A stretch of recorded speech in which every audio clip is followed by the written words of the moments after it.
4 মাস অমানুষিক নির্যাতনের শিকার হয়ে বৃহস্পতিবার সকাল ৯টা ৫ মিনিটে শাহজালাল আন্তর্জাতিক বিমানবন্দরে পা রাখেন মধ্যপ্রাচ্যে পাচারের শিকার বাংলাদেশি হাবিবা আক্তার।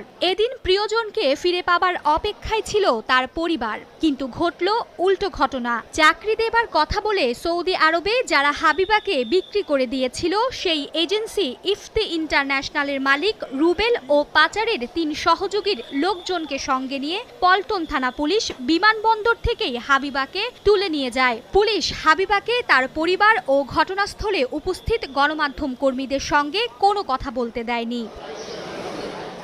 পরিবারের আশঙ্কা, থানায় নিয়ে আসামিদের বিরুদ্ধে মামলা তুলে নিতে হাবিবাকে নির্যাতন করা হতে পারে।